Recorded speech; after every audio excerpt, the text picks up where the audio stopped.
선생님 몸 괜찮으세요? 지난주에 많이 아프셨는데 헤어스타일이 바뀌어서 그랬어요.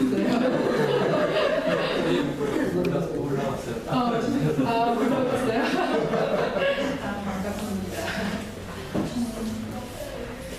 그 최천강 교사님 하시는 말씀이요, 아이들의 이렇게 뇌에 박혀가지고요, 그게 이렇게 실생활에서 적용이 되는데, 매주 가면서 이렇게 저희 아이들하고 뭐 이런저런 얘기하는데, 지난주에는 갑자기 주애가 뭐 치킨양, 똥양, 멍멍이양을 세 둘이서 막 얘기를 하다가 갑자기 오늘 저녁 메뉴는 프라이드반 양념반을 먹어야겠다고. 그래서 실제로 저희는 그거 먹었어요, 지난주에. 오늘 전사님이 그 말씀해 주셔서 그거 먹어야 된다고 이렇게 해서 먹어봤어요. 근데 전사님 말씀 너무 감사하고요. 사케오의 이야기를 이렇게 저희가 생각할 수 있게끔 좋은 이야기를 해주셨어요. 매일 아침마다 제 이메일로 그 배달되는 편지가 있거든요. 근데 그 이야기 안에 이렇게 보면 뭐 일상의 이야기 속에서 이렇게 뭐 감동적인 이야기나 재미있는 이야기, 아니면 알고 있는 잘 아는 사람들의 되게 좋은 일화 이런 것들을 이렇게 배달을 해줘요. 그래서 이제 아침마다 이메일을 열어보면은 되게 좀 궁금한 마음으로 열어보거든요. 근데 최근에 한두 주 사이에 두 가지의 되게 훈훈한 이야기를 제가 이렇게 배달을 받았어요. 그래서 그걸 오늘 소개시켜 드리려고 합니다. 첫 번째 이야기는요, 제목이 아이들이 희망하는 세상 이라는 제목이었어요. 이게 뭐였냐면, 어떤 버스 정류장 앞에서 정말 연로하신 어떤 할아버지 한 분이 채소, 씨앗 채소 있잖아요. 그런 거를 이렇게 조금 놓고 이렇게 노점처럼 해서 조금 놓고 이렇게 파시는 거예요. 근데 아마 갑자기 비가 막 쏟아졌나 봐요. 그래서 이분이 막 우산을 이렇게 찾아서 써야 되는데 막 이거를 찾는 그 틈에 어떤 아이가 자기가 쓰고 갔던 우산을 가서 할아버지한테 이렇게 딱 씌워주는 사진이에요. 그래서 같이 가던 어머니께서 우리 아들이 이런 너무 감격하셔가지고 사진을 찍어서 이렇게 올리신 거예요, 블로그에. 그게 배달이 됐는데 그 할아버지께서 제 사진을 한번 보여드릴게요. 이 아이가 그 할아버지가 막 우산을 찾는 그 사이에 가가지고 할아버지한테 우산을 씌워주는 거예요. 보이세요? 이거 꼭 민혁이 닮지 않았어요? 그 앞에 앉아있던 민혁이 닮은 것 같아요. 이 할아버지께서 되게 고마우셨나 봐요. 너무 감동을 받아가지고 이 할아버지가 아마 이 아이한테 해줄 수 있는 최고의 축복의 멘트를 해주셨는데 뭐라고 한지 아세요? 우리나라에 핵폭탄이 떨어지면 내가 너 꼭 구해줄게.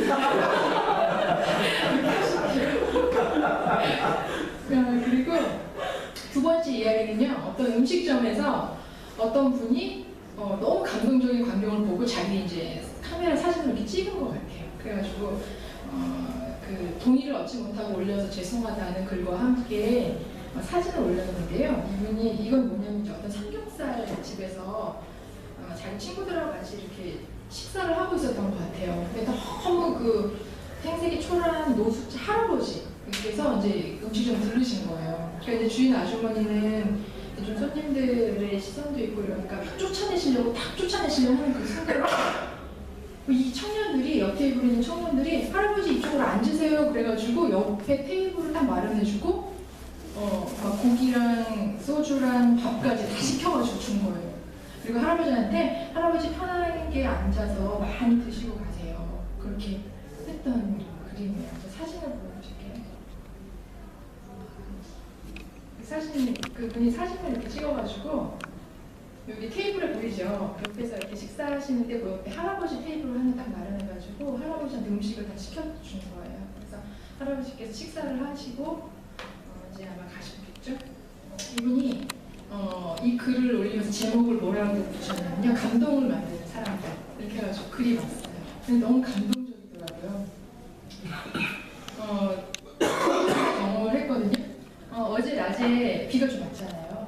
근데 제가 우산을 들고 은행 CD기에서 돈을 좀 찾으려고 은행 CD기를 딱 갔는데 비는 좀 오고 있고 우산은 접어야 되는데 이렇게 문이 마침 딱 열리면서 누가 나오더라고요. 그래가지고 그 사이로 싹 들어가야겠다. 비를 맞이하고 들어가야겠다 해서 우산을 막 접고 있는데 한 중학생 정도 되는 남자아이가 여동생 같아요. 한 주화 정도 되는 한 대여섯 살 정도 되는 여자아이를 손에 잡고 이렇게 문을 탁 연 거예요.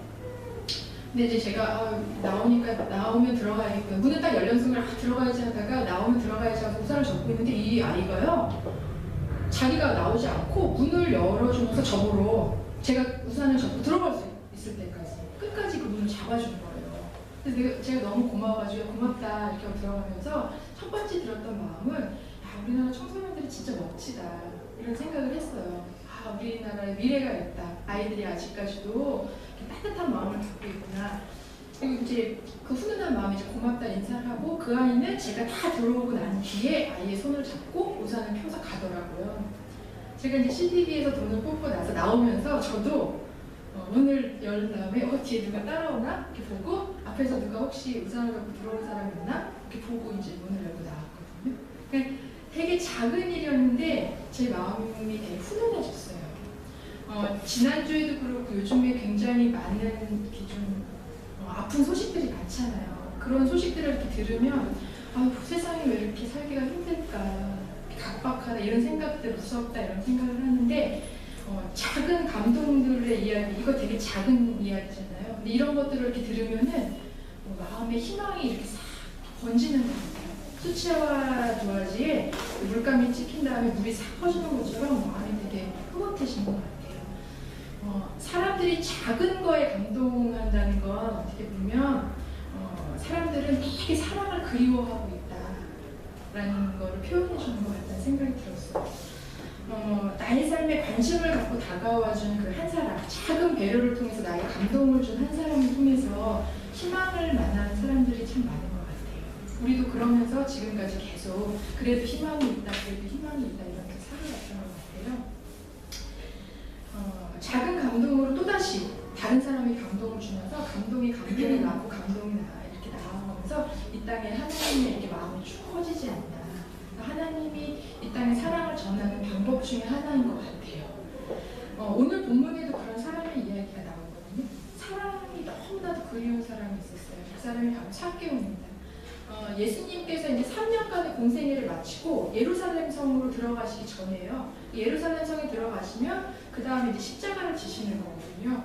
그러니까 어떻게 보면 가장 마지막 사역이 있기 직전에 여리고라는 곳을 지나가시게 됐어요. 근데 그 여리고라는 땅이 어떤 땅이냐면 지금으로 말하면 팔레스타인 지역이에요. 근데 당시에 여리고는 되게 비옥한 땅이었어요. 그러니까 뭐 모든 그 농사든지 뭐든지 다 잘 되는 비옥한 땅뿐만이 아니라 그 모든 문물이 다 모이는 곳이었어요. 그러니까 그곳에 사는 사람들은 되게 부유한 사람들이었죠. 많은 문화들을 접하는 사람이었거든요. 근데 이 삭개오는 거기에서 세리장이었잖아요. 아마 많이 들어보셨을 텐데 당시에 세리하면 그 예수님의 별명이 여러 가지가 있잖아요. 먹기를 탐하고 포도주를 즐기는 사람, 먹탐포질. 근데 또 뭐가 있었어요? 예수님하고 떠오르는 그 당시 종교 지도자들과는 구별되는 별명 중에 또 뭐가 있죠? 그렇죠. 세리와 죄인의 친구들. 그러니까 그건 뭐냐면 세리나 죄인은 옛날 그 사람들이 생각하면 되게 그 경멸하던 사람들이었어요. 근데 이 사람들이 왜 경멸을 받았냐면 당시에 이제 로마의 속국이었잖아요, 이스라엘이. 그러면서 그 로마의 세를 바쳐야 돼요, 사람들은. 근데 그거를 누가 했냐면 유대 민족인 그 세리들을 뽑아가지고 이제 한 거예요. 그러니까 일반 백성들이 봤을 때는 그 로마의 하수인들처럼 보인 거죠. 근데 이제 그런 이미지도 안 좋은데 이 세리들은 당시에 굉장히 많은 부를 축적했어요. 어떻게 축적했냐면 로마에 바쳐야 되는 세금은 정해져 있고 자기는 따로 받는 그 돈 이외에 자기가 또 돈을 벌기 위해서 부당한 그 방법을 통해서 계속 세금을 징수하는 거예요. 예를 들어서 박경희 집사님한테 10만 원만 받아서 로마에 바치면 되는데 20만 원을 받아가지고 10만 원을 로마에 바치고 10만 원을 자기가 꿀꺽하는 거예요. 이런 식으로 해서 그런 식으로 해서 돈을 모은 거예요. 그러니까 사람들이 봤을 때는 정말 짐승만도 못한 사람인 거예요. 그것도 같은 민족끼리. 옛날에 말하면 친일파 같은 그런 그 정도의 개념으로 사람들이 생각한 거예요. 그러니까 사람들이 다 자기는 아브라함의 자손이고 자기는 하나님의 자녀다라고 의시되는 그런 상황에서 니네는 우리 민족이 아니야. 너희는 하나님의 자녀가 아니야. 이렇게 경멸했던 사람들이었어요. 그렇게 아주 짐승 취급받고 소위 왕따를 당하는 사람들이 세리인데 그 중에서 세리장이잖아요. 그러니까 얼마나 왕따를 당했겠어요. 정말 외로움의 아주 극치를 그러니까 정말 삭개오가 받았을 따돌림은 이렇게 우리가 상상하기 어려운 것 같아요. 그런 따돌림 받아본 적 있으세요? 사람들로부터 너는 정말 인간도 아니야. 너는 우리 위에 낄 수 없어. 하면서 이렇게 그냥 작은 공동체 안에서 조금 사람들이 나를 좀 싫어하나 보다 이런 마음이 힘든데 완전히 공동체에서 하나님의 자녀가 아니라고 배척받았을 삭개오가 참 외로웠을 것 같아요. 삭개오는 되게 부유했거든요. 남부럽지 않게 돈도 모으고 그리고 사람들에게서 돈을 갈취할 정도로 아주 뻔뻔스러운 사람이었어요. 근데 이 사람이 지금 삭개오가 예수님을 간절히 기다리고 있습니다. 왜 예수님을 간절히 기다렸을까? 아까 우리 양복이 이야기를 들었는데요. 이 삭개오의 그 이름의 뜻이 있어요.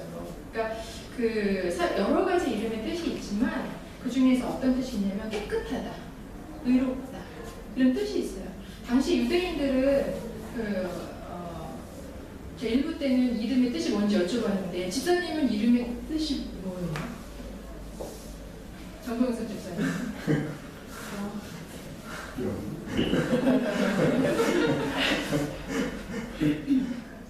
없어요?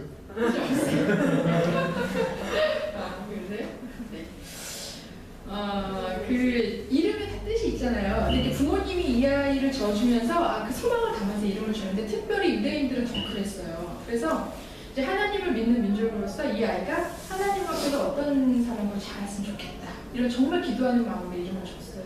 아마 양복이가 태어났을 때 그 양 엄마가 너는 정말 백덩어리가 되라 이런 마음처럼 삭개오가 태어났을 때 그 부모들이 하나님을 정말 믿는 그 부모들이 너는 깨끗하고 의로운 하나님의 사람을 살아라 이런 마음을 담아서 이름을 지어줬던 것 같아요. 근데 실제로 삭개오는 살면서 그렇게 살지 못했잖아요. 그러니까 자기 마음 한켠에는 부모님이 그래도 하나님 앞에서 깨끗하고 의롭게 살아라고 해줬던 그 메시지가 여기 담겨져 있는데 실제로 자기의 현실은 그렇게 살지 못하는 것 같아요. 그 안에서 삭개오는 굉장한 갈등을 겪었을 것 같아요. 나는 왜 이렇게 살지? 좀 더 잘 살고 싶은데 난 이거밖에 안 되는.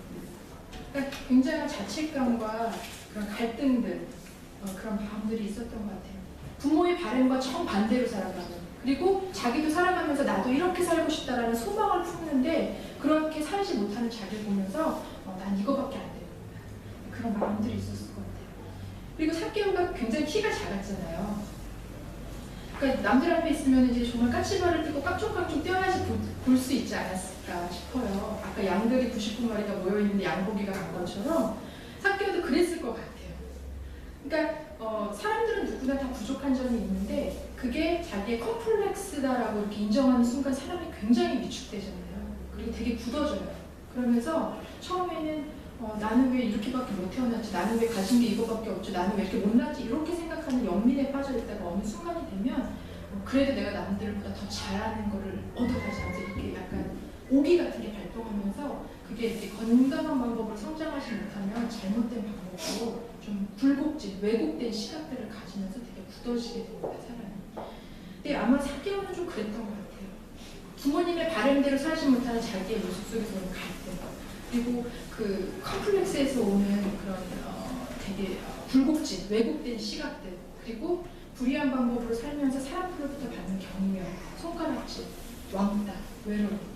그런 것들이 삭개오의 삶에 이렇게 버무려져 있었던 것 같아요. 자신의 그런 이중적인 삶 속에서 자신의 이름에 걸맞지 않는 그리고 그런 불의한 삶 속에서 갈등을 느끼고 있는 그 열등감을 느끼고 있는 삭개오는요 사람이 참 그리웠던 것 같아요. 왜냐면 모든 사람들이 자기를 다 똑같이 경멸했거든요. 똑같이 자기를 아마 미워했을 거예요. 당시의 분위기로 봐서. 근데 누군가 나를 다르게 대해주는 그런 사랑을 삭개오는 좀 그리워했을지도 모른다고 생각해요. 사랑이 그리웠던 삭개오가 예수님에 대한 소문을 듣거든요. 예수님이 이제 3년간의 공생애를 마칠 쯤 되니까 3년 동안 소문이 엄청 많이 났어요. 그래서 예수님이 가는 곳마다 무리들이 많이 따라다녔잖아요. 근데 이제 이때도 소문이 많이 났어요. 그래서 여리고에 온다는 소식을 들었을 때 사람들이 예수님 한번 만나봐야겠다. 그래서 수많은 군중들이 그 예수님이 가는 길에 쫙 서 있잖아요. 예수님에 대한 소문을 삭개오가 들었을 때 어떤 소문을 들었을까? 어떤 소문이 그 삭개오의 마음을 움직였을까? 아마 상상해 보건데 예수님이 병자들도 고치고 사람들도 치유하고 귀신도 내쫓는다더라. 그런데 지금까지 들었던 종교 지도자들과 다른 복음을 전한다더라. 다른 하나님을 전한다더라. 그리고 예수님은 종교 지도자들이 얼씬도 못하게 하는 자기 같은 세리들, 창녀들, 죄인들을 다 찾아다니면서 만나면서 그 사람들을 위로해 준다고요. 그럼 나도 한번 만나볼까? 근데 선뜻 나가기가 어렵잖아요. 근데 저는 결정적으로 추측인데요. 예수님의 제자 중에 세리 마태가 있었잖아요. 예수님은 세리 같은 사람도 그 좀 특별하다는 12 제자 안에 뽑는 분이구나. 이분은 좀 다르다.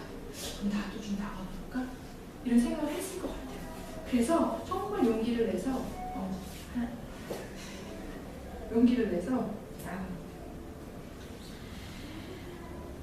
사격을 결심을 해요. 예수님이 이제 여리고에 들어온다는 소식을 듣는 순간 치밀하게 예수님이 어디로 지나가실까 생각하면서 거기 가서 있으려고 했는데 사람들이 너무 많은 거예요. 아무리 까치발을 또 볼 수가 없어요. 그래서 옆에 있는 돌 무화과 나무, 우리 뽕나무를 어렸을 때 배웠는데 돌 무화과 나무 위로 올라가는 거예요. 거기 가니까 양고기가 올라가 있었어요. 근데 거기에 이제 올라가는 거예요. 그래서 예수님이 지나가시는 곳에 미리 나가서 기다리면서 사람들 앞에 달려갔는데도 안 됐어요. 그래서 삭개오가 돌무화과 나무에 딱 올라가 있는데 사람들이 이제 수거리기 시작을 하는 거죠. 쟤는 뭐냐? 감히 네가 어디를 나오냐? 너 같은 사람은 수거거렸을 거야. 그런데 삭개오가 버텼어요. 그럼 돌무화과 나무 위에서 기다립니다. 삭개오는요, 모든 사람들이 자기를 똑같이 대하는 그 속에서 자기를 좀 다르게 대해주는 사랑을 그리워했던 것 같아요. 자기를 다르게 봐주고, 다르게 대해주고, 다르게 접근해오는 그런 사랑을 기다렸던 것 같아요. 그러면서 예수님에게 희망을 걸었던 것 같아요. 예수님은 좀 다르지 않을까. 삭개오가 이제 딱 거기서 기다리고 있는 예수님이 지나가셨어요. 그러다가 삭개오한테 뭐라고 얘기를 하죠? 삭개오야, 내려와라. 이렇게 얘기를 하잖아요. 삭개오를 알고 계셨죠. 저는 삭개오가 예수님을 굉장히 기다렸지만 사실은 예수님도 삭개오를 만나고 싶어 했을 거라는 생각이 들어요. 능히 예수님의 3년 사역을 돌아보건데 삭개오 한 명을 만나기 위해서 여리고를 지나가실 수도 있을 것 같아요.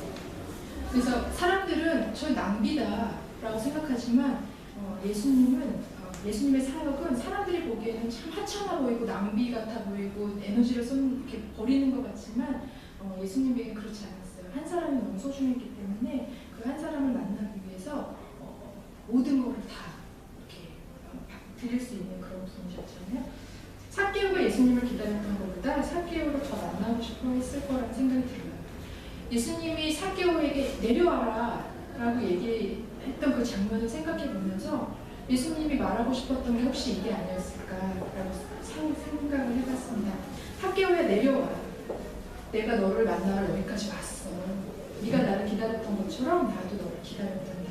너의 마음에 있는 외로움, 아픔, 분노, 좌절감, 갈등, 그리고 왜곡된 시각들, 그리고 뭔가 다른 사람에 대한 갈망과 그리움들을 내가 다 안단다. 그거 혼자 짊어지느라고 얼마나 외로웠니. 그래서 거기 혼자 이렇게 올라가 있는데 이제 내려가라. 내가 다 알고 있다. 그것 때문에 내가 너를 만나러 왔다. 그러면서 예수님이 내려오라고 삭개오고 얘기를 한 다음에 뭐라고 하시죠? 내가 너희 집에 가겠다 라고 얘기를 하잖아요. 삭개오가 너무 기뻐했어요. 누가 자기 집에 오는 게 물론 반갑지만 어떻게 그렇게까지 즐거워할 수 있을까? 아마 예수님이 삭개오의 집에 찾아가는 건 그냥 단순히 집을 방문해서 같이 저녁을 먹는 수준이 아니었던 것 같아요. 아무도 찾아오지 않았던 곳. 삭개오에게 있어서 집은요, 정말 외로움과 고독감의 그 극치가 있는 그런 서리없는 집이었던 거예요. 그리고 늘 고민하고 늘 외롭고 고독하고 사랑을 누리지 못하는 그런 곳이 집이었던 것 같아요. 아픔과 외로움이 묻어있는 너의 삶에 내가 가고 싶다. 내가 너와 함께하고 싶다. 내려와라. 라고 이야기합니다. 삭개오를 자신들과 다르게 대하는 예수님을 보면서 사람들이 막 비방해요. 저 사람은 뭔데 저렇게 대하냐. 그런데 삭개오는요, 다른 사람께 다시 보기 시작합니다.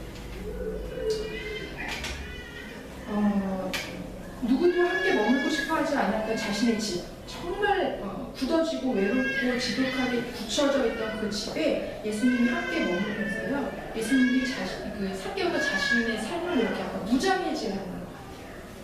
한번 꽁꽁 닫고 있었고 이를 악물고 내가 성공해야지. 내가 정말 여기서 버텨야지. 이렇게 살아왔던 자기의 삶을 이렇게 열기 시작합니다. 자신의 삶에 찾아와서 자신을 다르게 대해주신 예수님으로 인해서 이제 사개오는 깊은 감동을 받아요. 자기의 아픔 모든 것들을 가지고 그냥 내려와라. 내 앞으로 내려와라. 그리고 내가 너와 함께 해줄게.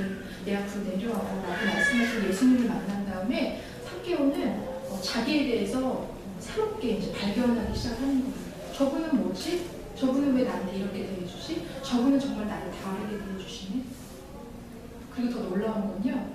나를 다르게 대해주시는 예수님을 통해서 사개오도 이제 자신과 사람들과 세상을 다르게 보기 시작을 합니다. 사개오에게 변화가 일어나잖아요. 하나는 저는 도둑질했습니다. 그래서 제가 4배를 갚아주겠습니다. 자기가 지금까지 살았던 삶이 불의했다는 걸 하나님께 고백합니다. 그리고 두 번째는 제가 내 소유의 절반을 가지고요. 정말 어려운 사람들을 도우면서 살겠습니다. 주님 앞에 자신을 그대로 내려놓고 혼자서 고립돼서 올라가서 정말 주님에 대한 그리움은 있지만 주님을 멀찍이서 보고 있고 사람들 앞에 섞여서 주님을 만나지 못하는 그런 고독감에 있던 사개오가 자신의 짐을 그대로 들고 주님 앞에 내려와서 주님을 만나니까요. 자기에 대해서 새롭게 보게 되고요. 자기를 다르게 대해주시는 예수님을 보면서 사개오도 세상을 다르게 대하기 시작합니다. 창의력이 생기는 거예요. 자기를 새롭게 대해주신, 자기를 전혀 다른 눈으로 바라보고 전혀 다른 사람으로 대해주신 주님을 통해 사개오도 세상을 전혀 다른 눈으로 새로운 시각으로 보고 이제 배려하는 삶을 살게 돼요. 이제 그 안에 감추어져 있던 창의력이 터져나옵니다. 창의력은 그 하나님을 만나는 그런 은혜 가운데서 우리 안에서 터져나오는 것 같아요. 사실은 창의력은 하나님에게서 온 거거든요. 그 주애가 동물하고 식물에 관심이 되게 많은데 요즘에 이제 너무 예쁘잖아요. 그러니까 요즘에 늘 저한테 자주 하는 말이 뭐냐면 야 대박이다. 하나님은 어떻게 이런 생각을 하셨을까? 이런 얘기를 되게 자주 해요. 그러니까 아이의 눈에 봤을 때 이 세상을 만드신 하나님이 너무 창의적인 거예요. 하나님은 어떻게 이런 생각을 하셨을까?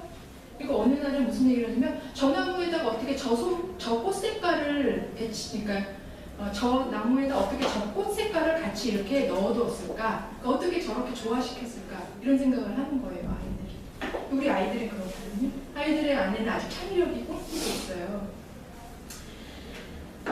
세상의 눈으로 나를 보면 자기의 세계 속에 갇히면서 점점 굳어집니다. 그래서 늘 같은 눈으로 자기를 보고 늘 같은 마음으로 사람들을 대하게 돼요. 그런데 주님의 눈으로 나를 보게 되면 나에 대해서도 주변 사람들에 대해서도 내가 하는 일에 대해서도 세상에 대해서도 이제 다른 눈으로 다른 실천들을 할 수 있게 됩니다. 그게 바로 우리 삶, 하나님을 만나면서 우리 삶에 피어나는 창의를 봅니다. 나에게 다가오시는 하나님의 사랑 안에서 나를 다시 인식하게 되면 삶을 되게 밝게 전망할 수 있어요. 그리고 사람들이 보입니다. 그리고 세상이 보입니다. 그러면서 웃겨있던 창의력이 피어나는 거예요. 창의력이란 말이 어렵지만 쉽게 얘기하면 다르게 보기 시작하는 거예요. 사람들을 다르게 보고 내가 하던 일을 다르게 의미를 부여하고 내가 하는 일에 다른 행동들을 이제 하기 시작합니다. 그러면서 내 안에 문득 내가 어떻게 이런 생각을 했지? 이런 생각이 들 때가 있어요. 나만 그렇게 생각하는 게 아니고요. 우리가 그렇게 행동을 하잖아요. 그럼 우리 주변에 있는 사람들이 우리한테 그런 얘기를 할 수도 있어요. 어머 너는 어떻게 그런 상황에서 왜 그런 얘기를 할 수가 있었어? 야 너는 어떻게 그렇게 지겨운 공부를 그런 마음으로 할 수 있었냐? 너는 어떻게 그 사람이 그렇게 행동했는데 어떻게 그렇게 반응을 했니? 대단하다. 그런 우리를 보면서요. 사람들이 또 그 감동이 전해지면서 그 사람들도 어머 너는 어떻게 그런 생각을 했어? 라고 하는 뭔가를 또 한다는 거예요. 작은 감동이 감동을 낳으면서 이 세상에 감동이 계속 전달이 되는 거죠. 이번 한 주간 여러분들과 함께 같이 이렇게 해봤으면 좋겠는 게 있어요. 첫 번째는요. 그 돌무화과 나무에 정말 주님이 그립고 잘 살아보고 싶은 마음이 있지만 자기의 현실을 보면서 이렇게 혼자 고립되어 있었던 곳에서 내려와서 나의 아픔들, 서러움, 분노, 이런 좌절들 그런 것들을요 그냥 주님 앞에 좀 내려놨으면 좋겠어요. 그러면 주님이 내가 너의 삶 속으로 함께 거할 거야.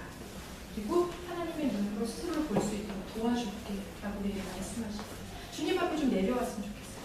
혼자 고립되어 있던 곳에서 내려오면 좋겠고요. 두 번째는 주님과의 그런 만남을 통해서 우리 안에 내가 어떻게 이런 생각을 했지? 라는 마음들을 계속 이렇게 생각해 보면 좋겠어요. 지금까지 보던 방식으로 사람들을 보지 않고 다른 마음으로 가족들을 보고요. 다른 마음으로 친구를 보고요. 다른 마음으로 일을 대하고 다른 마음으로 공부를 대하는 거예요. 그렇게 해서 내가 할 수 있는 작은 창의적인 실천들을 좀 나눠갔으면 좋겠습니다. 그래서 내가 한 작은 감동이 다른 사람에게 또 감동으로 전해져서 다음 주에 왔을 때는 일주일 동안 어떻게 창의적인 그 배려와 그런 것들을 실천하는지 좀 나누는 시간들을 하면 좋겠어요. 그래서 그럼 좋겠습니다. 영상을 하나 볼 건데요. 이거는 목사님께서 소개해 주셔서 저도 보는 영상인데 되게 감동적이에요. 작은 아주 사소한 배려 하나가 어떻게 다른 사람에게 전달되어서 자기에게 이렇게 돌아오게 되는지 그런 거거든요. 보시고 일주일 동안 나도 저런 창의적인 감동들을 실천해 보아야겠다 생각하시면 좋을 것 같아요.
소중한 우리의 삶에도 저런 감동들이 일어나면 좋겠어요.